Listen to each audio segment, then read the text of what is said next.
Students, today we are going to start new chapter, that is chapter 3, and name of this chapter is demand. So consumer's equilibrium we have completed, and your coming examination questions will be asked from consumer's equilibrium only. Now, what is demand? Actually, demand and supply are the two important factors, you may say components of economics. So when we talk about microeconomics or macroeconomics, so in case of microeconomics and macroeconomics, in both demand and supply plays an important role, and whole economics revolve around demand and supply.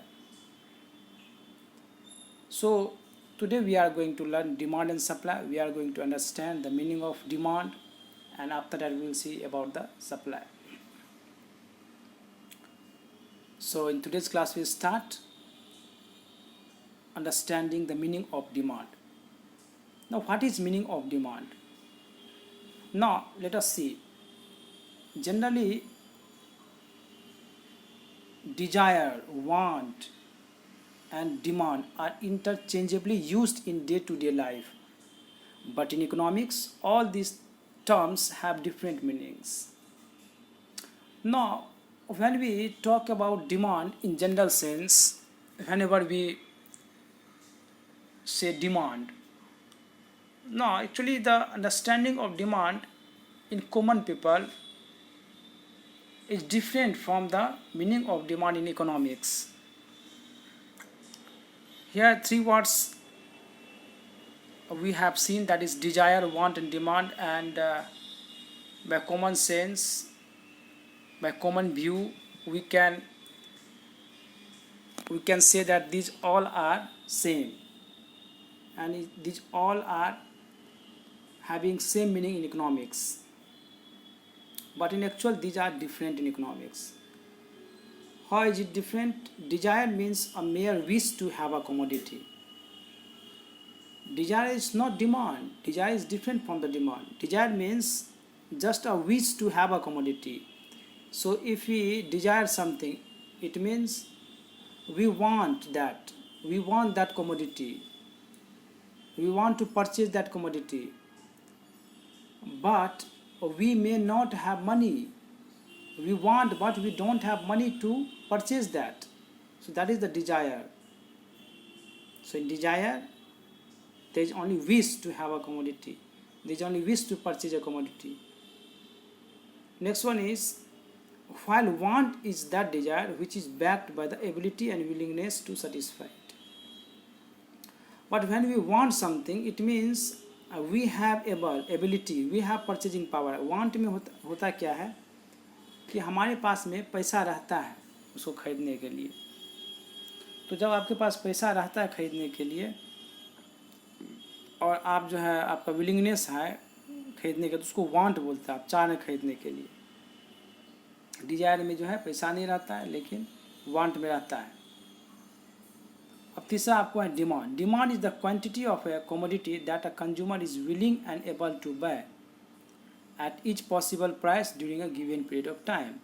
अब देखिए, want and demand में difference जो है वो ये है कि want में आप जो है खरीदना चाह रहे हैं, आपके पास एबिलिटी भी, आपके पास पैसा भी है, और वहाँ पे प्राइस और टाइम पीरियड मायने नहीं रखता है वांट में.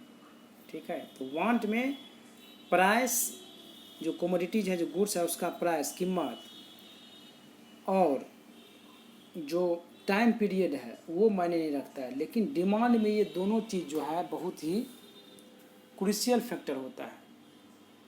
टाइम पीरियड और प्राइस ऑफ कमोडिटी. तो ये दोनों फैक्टर्स जो है that makes demand different from the want. So demand is the quantity of a commodity that a consumer is willing and able to buy. Willing चाह तो रहा है, and able to buy मतलब उसके पास में उसका पैसा रहना चाहिए. At each possible price, and given period of time. तो ये देखिए willing, able to buy, price and time, ये सब कुछ हम लोग देखे हैं डिमांड का डेफिनेशन में। देखिए यदि आप एक मोबाइल ख़रीदना चाह रहे हैं जिसका प्राइस मान लीजिए 20,000 है, 20,000 रुपया है, और यदि 20,000 रुपया आपके पॉकेट में है ख़रीदने के लिए, मोबाइल ख़रीदने के लिए 20,000 रुपया आपके पॉकेट में है और मोबाइल का कीमत है 20,000, तो इसका मतलब डिमांड ऑफ मोबाइल इज़ ₹20,000। आया समझ में? आपके पॉकेट में 20,000 रुपया है मोबाइल ख़रीदने के लिए, तो इसका मतलब demand of that mobile is ₹20,000। उस मोबाइल का डिमांड हो गया 20,000, इसको रुपीज़ के टर्म्स में हम लोग डिमांड करेंगे। तो डिमांड का मतलब हो गया यहाँ मनी, जो पे करना चाह रहा है ख़रीदने के लिए। तो डिमांड को यहाँ पे आप मनी के टर्म्स में, उस टर्म्स में देखेंगे आप कि यदि एक मोबाइल का डिमांड है, इसका मतलब उस मोबाइल को ख़रीदने के बराबर जो पैसा है उसको हम लोग डिमांड बोलते हैं इकोनॉमिक्स में। इकोनॉमिक्स में ये नहीं होता है कि बस हम ख़रीदना चाह रहे हैं, मार्केट में उसको जो है सब ख़रीदना चाह रहा है, उसका डिमांड है, तो नहीं, ख़रीदना चाह रहा है लेकिन उसके ख़रीदने के लिए उसके पास उतना बराबर का पैसा है या नहीं है, तब हुआ डिमांड। अदरवाइज डिमांड नहीं, वो डिजायर हो गया। तो आपको ये चीज़ जो है आपको समझना है, यहाँ स्लाइटली डिफरेंट है, बहुत ही कोर डिफरेंस है जो आपको as a students of commerce and economics you should understand this.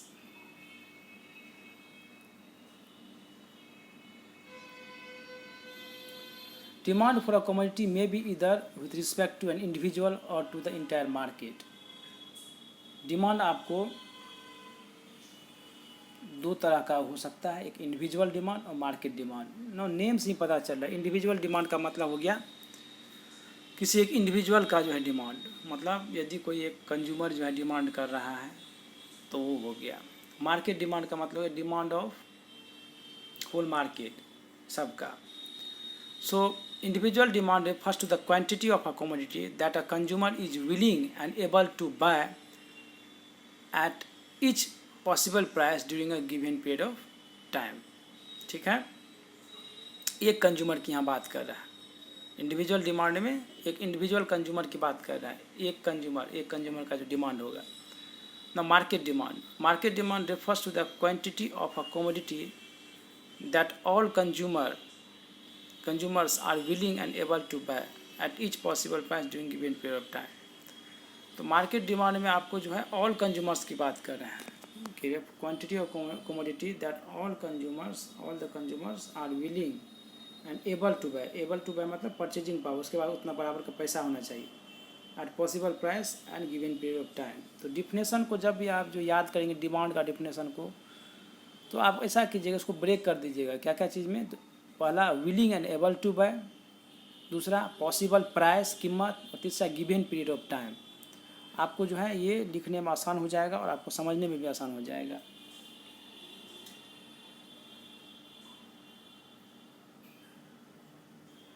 और नेक्स्ट देखते हैं हम लोग डिटर्मिनेंट्स ऑफ डिमांड। डिमांड का जो है क्या डिटर्मिनेंट्स है, ठीक है।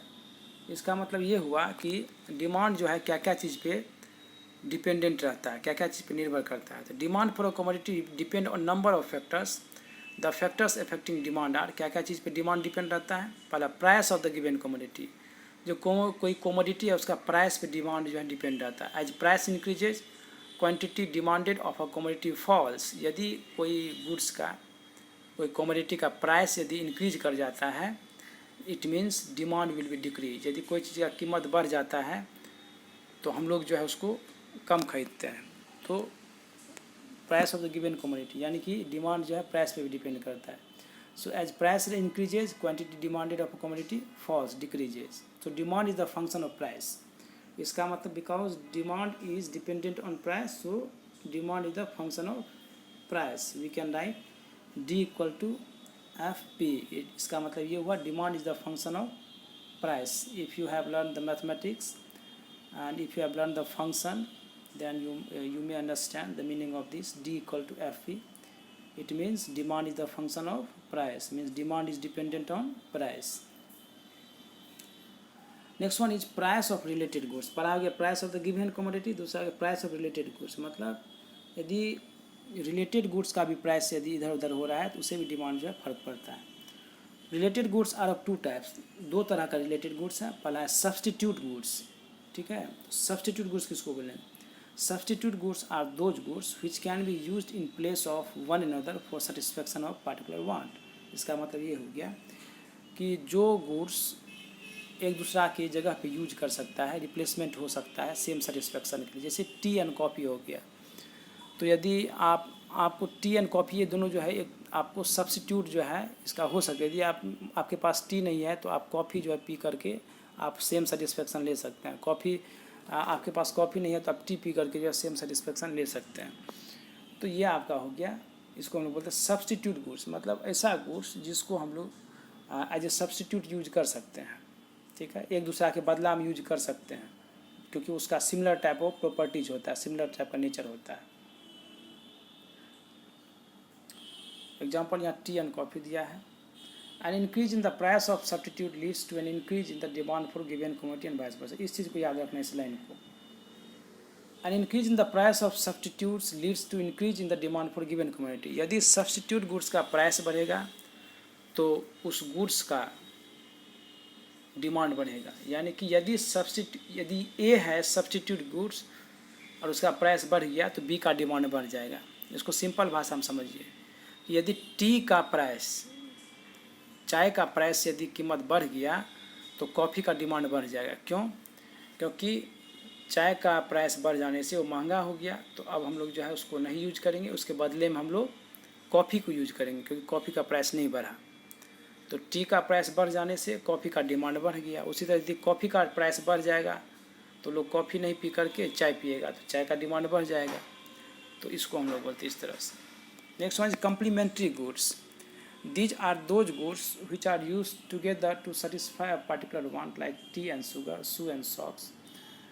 कम्प्लीमेंट्री गुड्स हम लोग उस गुड्स को बोलते हैं जो एक दूसरा का कम्प्लीमेंट रहता है, मतलब यूज करेंगे तो दोनों यूज करेंगे आप, अकेले जो है मीनिंगलेस हो जाएगा। एग्जाम्पल दिखाते हैं। An increase in the price of complementary good leads to decrease in the demand for given. हाँ, यहाँ पे इस लाइन को आप याद रखिए। An increase in the price of a complementary good leads to decrease in the demand for a given commodity. Substitute goods का just opposite है। Substitute goods में क्या हो रहा था, यदि कोई गुड्स का प्राइस जो है बढ़ रहा है तो उसका सब्स्टिट्यूट गुड्स का डिमांड बढ़ जा रहा था।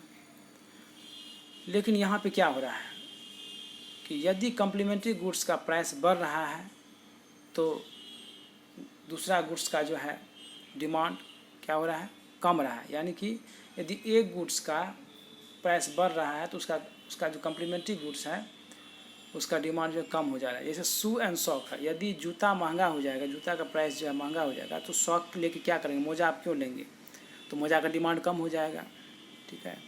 उससे टी एंड शुगर है, यदि आपका शुगर का प्राइस बढ़ जाएगा, चीनी का प्राइस ज़्यादा बढ़ गया तो फिर टी का जो है डिमांड कम हो जाएगा, क्योंकि वो भी उस पर भी फ़र्क पड़ेगा, क्योंकि कम्प्लीमेंट्री है, एक दूसरा का जो है ये पूरक है। सो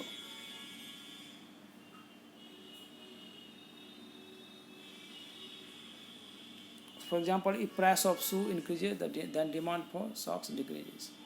So now this is all about today's class. We have learned about the demand, the meaning of demand. We have seen individual demand, market demand, and we have also discussed two factors, two determinants of demand, means the factors on which demand is dependent.